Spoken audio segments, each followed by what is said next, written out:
اعوذ باللہ من الشیطان الرجیم بسم اللہ الرحمن الرحیم۔ آج ہم سورہ لہب پڑھیں گے عربی گرامر کے ساتھ۔ بسم اللہ الرحمن الرحیم۔ تبت، تبت اصل میں تھا تابابت کی طرح، زارابت کی طرح۔ اس لفظ کو اچھی طرح سمجھ لیں۔ زارابا اس نے مارا، تابابا وہ ہلاک ہوا۔ ٹھیک ہو گیا، یہ سر تابابا، تابابا وہ ہلاک ہوا۔ ٹھیک ہو گیا، جس کو تابابا کو تبا پڑھا جاتا ہے۔ جب بھی کسی لفظ پہ تشدید ہوتی ہے نا، شد، تبا، تو وہ بولنے سے بھی لگ رہا ہوتا ہے کہ اس میں اسی جگہ پہ دو لفظ ہیں، جیسے یہ تبا ہے نا، تب اور با علیحدہ، تو یہ دو بے ہیں جس کو ملا کے اکٹھا کر کے تبا پڑھا جاتا ہے۔ تو تابابا وہ ہلاک ہوا، زارابا اس نے مارا۔ اب زارابا اس نے مارا، زارابا اس دو نے مارا، زارابو ان کئی نے مارا، زارابت اس ایک عورت نے مارا۔ تو وہ جو زارابت ہے نا، تو اس کے ساتھ جو تابابت آیا نا ملتا جلتا، تو یہ وہ تابابت ہے، وہ ہلاک ہوئی۔ تابابت وہ ہلاک ہوئی، یہ ہوئی والا کیوں صیغہ استعمال ہوا ہے آگے بتاتا ہوں۔ یدا، ید کہتے ہیں ایک ہاتھ کو، یدا یا یدین دونوں ہاتھ، یدین بھی ہوتے ہیں، جیسے رفع دین ہے نا، رفع کا مطلب اٹھانا، یدین دونوں ہاتھ، تو یدا دونوں ہاتھ۔ ہاتھ جو ہے عربی میں مونس کے طور پہ یوز ہوتے ہیں، اس وجہ سے یہ تابت یوز ہوا، تابابت۔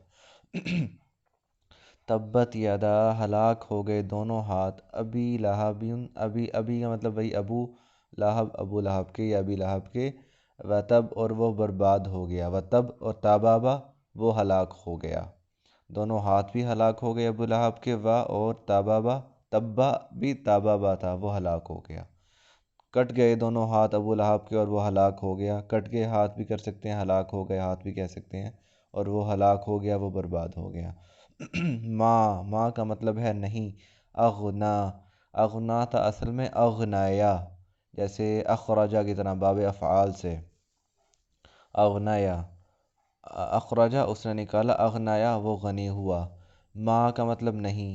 ما اگر فقرے کے شروع میں آئے تو زیادہ تر مطلب ہوتا ہے نہیں، یا پھر مطلب ہوتا ہے کیا، وما ادراک اور تمہیں کیا پتہ، وہ جو لفظ آتا ہے۔ ما کا مطلب نہیں، اغنایا وہ غنی ہوا، ان کا مطلب کے بارے میں یا سے، انہو اس سے، مالہو مال، مال علیحدہ، ہو وہ اس کا مال، یعنی اپنے مال سے وہ غنی نہیں ہوا، یا اس کے مال نے اس کو کوئی فائدہ نہیں پہنچایا، یا پھر اس کا مال اس کے کوئی کام نہ آیا۔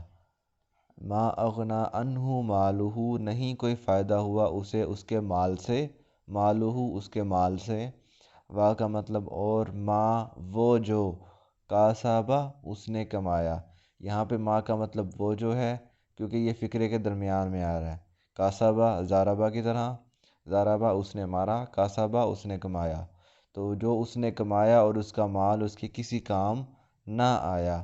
سیسلا، سین کا مطلب ہوتا ہے ان قریب، جب لفظ شروع میں سین لگے نا، اور سین نکالنے سے پورا لفظ علیحدہ سے بن رہا ہو، جیسے یہاں پہ سین نکالیں تو یسلا پورا لفظ بن رہا ہے، تو سین کا مطلب ان قریب، یسلا۔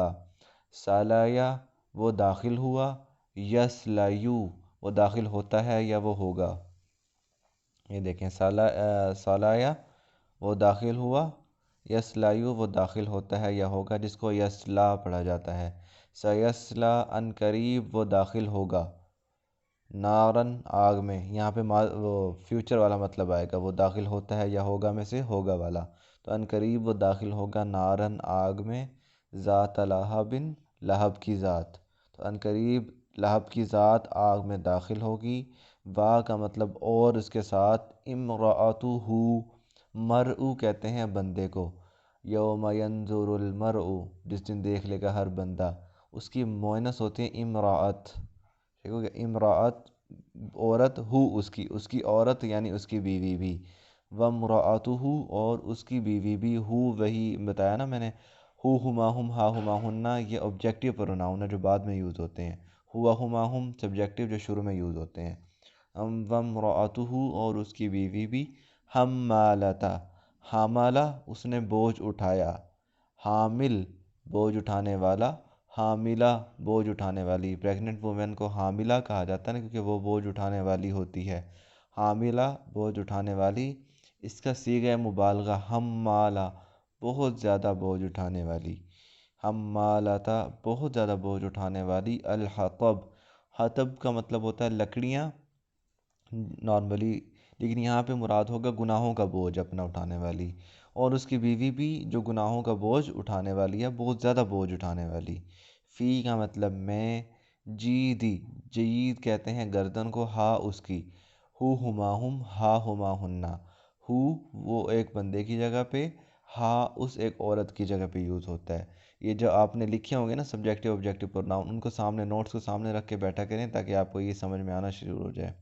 فی جیدہا اس کی، اس عورت کی رسی میں، گردن میں، حبل رسی ہے، من کا مطلب سے مسد، جو سخت رسی ہو نا، مضبوطی سے بنی گئی ہو، بل بہت زیادہ دیے گئے ہو نا جس میں، وہ مضبوط ہو جاتی ہے نا۔ تو فی جیدہا حبل من مسد، اس کی گردن میں ہے رسی بٹی ہوئی یا بنی ہوئی۔ اس کے بعد محاورہ ترجمہ کر لیتے ہیں۔ کٹ گئے دونوں ہاتھ ابی لہب کے اور وہ ہلاک ہو گیا، اس کا مال اور وہ جو اس نے کمایا اس کے کسی کام نہ آیا، ان قریب وہ جہنم کی آگ میں داخل ہوگا، اور اس کی بیوی بھی گناہوں کا بہت زیادہ بوجھ اٹھانے والی، اور اس کی گردن میں رسی ہوگی بنی ہوئی۔ ابو لہب آپ صلی اللہ علیہ وسلم نے جب پہاڑی پہ چڑھ کے اعلان کیا تھا نا کہ بھی اگر میں تمہیں کہوں اس پہاڑی کے پیچھے لشکر ہے تو تم میری بات مان لو گے کہ نہیں، تو سب نے یہی کہا تھا ہم مان لیں گے۔ تو پھر انہوں نے کہا تھا کہ بھی میں اللہ کے عذاب سے ڈراتا ہوں تمہیں، تو اس پہ ابو لہب نے نعوذ باللہ یہ کہا تھا کہ آپ کے ہاتھ کٹ جائیں۔ یہ محاورہ ہوتا ہے، کہتے تو تیرے ہاتھ ٹوٹے ہیں، تو نے کیا کام کر دیا یہ؟ تو اسی طرح عربی بھی محاورہ ہوتا ہے، اس کا مطلب ہوتا ہے تو ہلاک ہو جائے۔ تو اللہ تعالیٰ نے اس کا جواب قرآن میں دیا کہ ہلاک ہو جائے تیرے ہاتھ اور تو برباد ہو جائے۔ اور اس کے بعد وہ کہتا تھا جب اگر جس طرح آپ صلی اللہ علیہ وسلم بیان کر رہے ہیں نا کہ جہنم میں ہونا ہے یہ وہ، تو میں اپنے مال، اپنی بیوی، اپنے بچے سب کچھ دے کے اپنی جان چھڑا لوں گا۔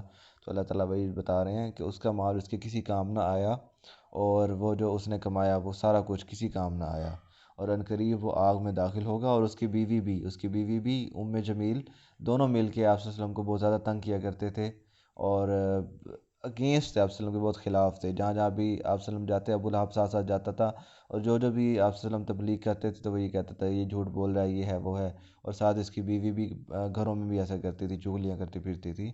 تو اس کی بیوی بھی جو اپنے گناہوں کا بہت زیادہ بوجھ اٹھایا ہوگا، اور اس کے پاس ایک ہار تھا جسے وہ کہتی تھی، اور ام جمیل، کہ میں اسے بیچ کے اگینسٹ آپ صلی اللہ علیہ وسلم کے خلاف استعمال کروں گی۔ تو اللہ تعالیٰ نے فرمایا کہ وہ جو ہار ہے وہ موٹی رسی بن کے قیامت کے دن اس کے گلے میں ہوگا۔ یہ سورہ لہب کمپلیٹ، وما علینا الا البلاغ المبین۔